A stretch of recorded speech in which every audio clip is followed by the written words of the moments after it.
નમસ્કાર મિત્રો, કે ચેનલમાં આપનું હાર્દિક સ્વાગત છે. હું દિનેશસિંહ રાઠોડ. આજે આપણે જોઈશું ભારત ડિજિટલ વ્યવહારોમાં વિશ્વમાં અગ્રેસર છે ત્યારે સાયબર સિક્યુરિટી ખૂબ જ મહત્ત્વની. ઉપરાષ્ટ્રપતિ જગદીપ ધનખડ. ભારતના ઉપરાષ્ટ્રપતિ જગદીપ ધનખડે તાજેતરમાં ગાંધીનગર ખાતે નેશનલ ફોરેન્સિક સાયન્સ યુનિવર્સિટી NFSUના વિદ્યાર્થીઓને સંબોધન કર્યું હતું. આ પ્રસંગે ગુજરાતના રાજ્યપાલ આચાર્ય દેવવ્રતજી તેમજ પ્રોટોકોલ રાજ્યમંત્રી જગદીશ વિશ્વકર્મા વિશેષ ઉપસ્થિત રહ્યા હતા. ઉપરાષ્ટ્રપતિ ધનખડેએ રાષ્ટ્રીય સુરક્ષા, ન્યાય અને વિકાસમાં સંસ્થાના યોગદાનની પ્રશંસા કરતાં જણાવ્યું હતું કે ફોરેન્સિક સાયન્સ એ રાષ્ટ્રની સુરક્ષા માટે મહત્ત્વપૂર્ણ છે. ફોજદારી ન્યાય પ્રણાલીમાં ફોરેન્સિક સાયન્સની મહત્ત્વની ભૂમિકા છે. પુરાવા એ અભિપ્રાયો કરતાં વધુ મહત્ત્વના છે. આ દિશામાં પ્રગતિથી માત્ર દોષીઓને દોષિત ઠેરવવા જ નહીં, પરંતુ નિર્દોષને સુરક્ષિત રાખવા પણ તેટલું જ જરૂરી છે, જેનાથી ભારતના કાયદા વધુ મજબૂત થશે. ફોરેન્સિક સાયન્સના વિદ્યાર્થીઓ સત્યને ઉજાગર કરી નિર્દોષ નાગરિકોને ન્યાય અપાવવામાં મહત્ત્વની ભૂમિકા ભજવી રહ્યા છે. તેમણે કહ્યું હતું કે NFSUના વિદ્યાર્થીઓ ભવિષ્યમાં નિર્દોષ નાગરિકો અને ન્યાય વચ્ચેનો સેતુ બનશે. કોઈપણ ગુનાની નિષ્પક્ષ રહીને તપાસ કરવી આપણું કર્તવ્ય છે. તમારી આવડતના પરિણામે આપણે આતંકવાદ અને પૂર્વ આયોજિત ગુનાહિત પ્રવૃત્તિઓ સામે લડી શકીશું.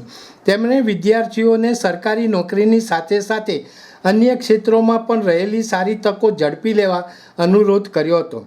ઉપરાષ્ટ્રપતિએ જણાવ્યું હતું કે ભારત ડિજિટલ વ્યવહારોમાં વિશ્વમાં અગ્રેસર છે ત્યારે સાયબર સિક્યુરિટી ખૂબ મહત્ત્વનો ભાગ ભજવે છે. વૈશ્વિક સ્તરે ભારત પ્રગતિની નવી દિશાઓ સર કરી રહ્યું છે. ભારત વૈશ્વિક સ્તરે ડિજિટાઇઝેશન ક્ષેત્રમાં 50%થી વધુ હિસ્સો ધરાવે છે. આપણા દેશનો ઇન્ટરનેટ વપરાશ US અને ચીનના ઇન્ટરનેટ વપરાશ કરતાં પણ વધુ છે.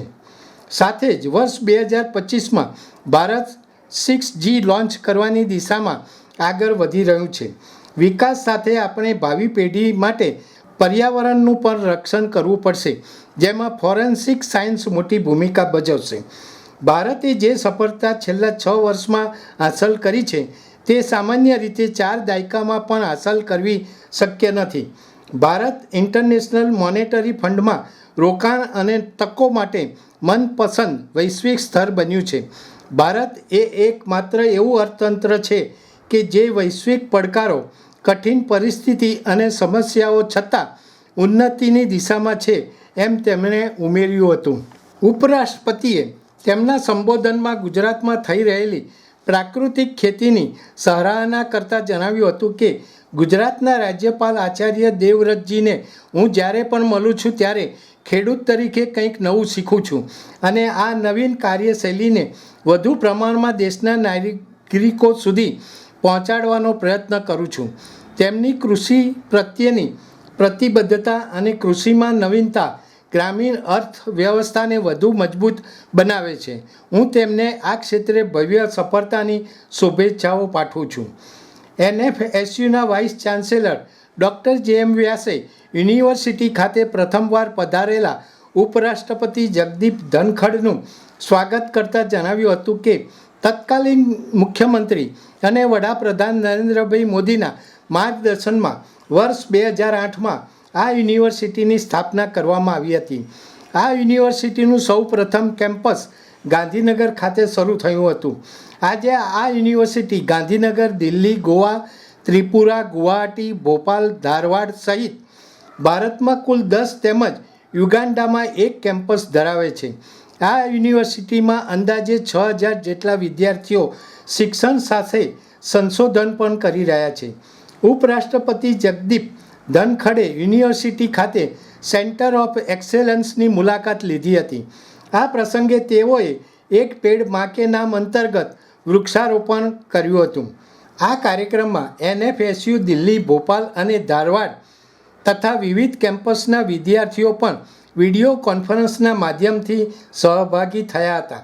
આ કાર્યક્રમમાં ગાંધીનગર જિલ્લા collector Mehul Dave, MS university, central university સહિત વિવિધ યુનિવર્સિટીના ઉચ્ચ અધિકારીઓ, અધ્યાપકો, વિદ્યાર્થીઓ ઉપસ્થિત રહ્યા હતા. દર્શક મિત્રો, અત્યારે આટલું જ. આવા વધુ સમાચારો માટે જોતા રહો કે ચેનલ. નમસ્કાર.